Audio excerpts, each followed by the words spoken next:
Hi Alexandra, hi Janice.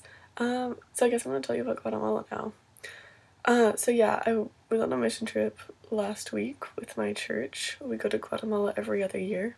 So this is my second time being there. We were working with an organization called Helps, and we were in a village, I think it was like 187 miles north of Guatemala City. So we had 12 families we were going to help throughout the week. So we split into 6 work groups and each took 2 families. And on the first day, we mixed and poured concrete. It's a lot of manual labor, but it was fun. It was okay. We poured the concrete in their kitchen so that they'd have, because they were just on a dirt floor and it was definitely kind of like a fire hazard and a health hazard. So we did that. On the second day, we went to 2 different schools and gave them water purification systems. I think we installed 4 stoves each, but mostly played with the kids. That was really cool. Each school had kind of like a welcome ceremony for us, and the kids performed and did songs and dances, and it was really, really cute.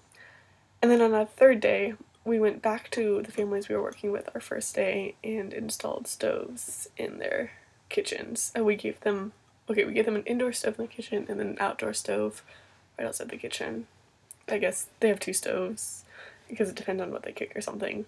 But the stoves are really important because if they don't have stoves, they could run up in fires.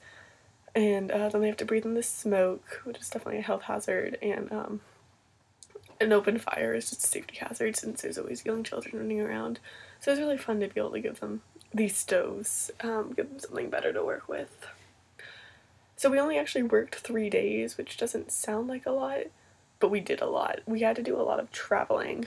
So, highlights of this trip. 1, just playing with the kids.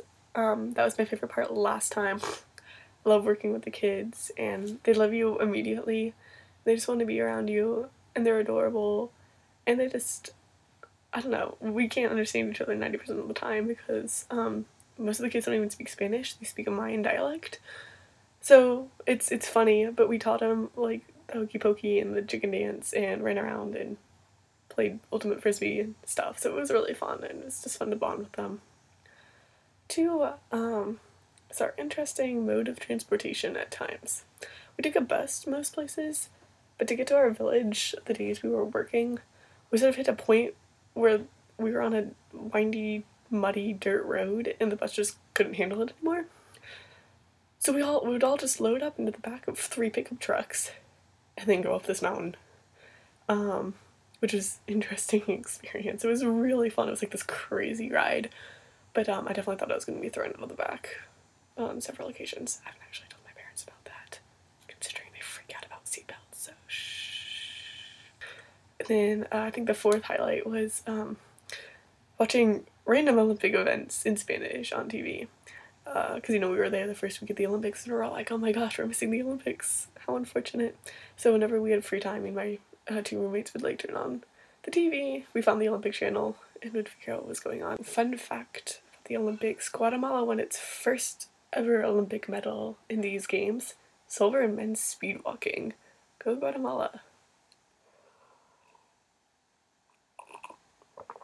Okay, so before I go, because I'm starting to read my tea leaves, I see a really big wave. So either there's going to be a giant tidal wave or I'm going to learn how to surf. Cool.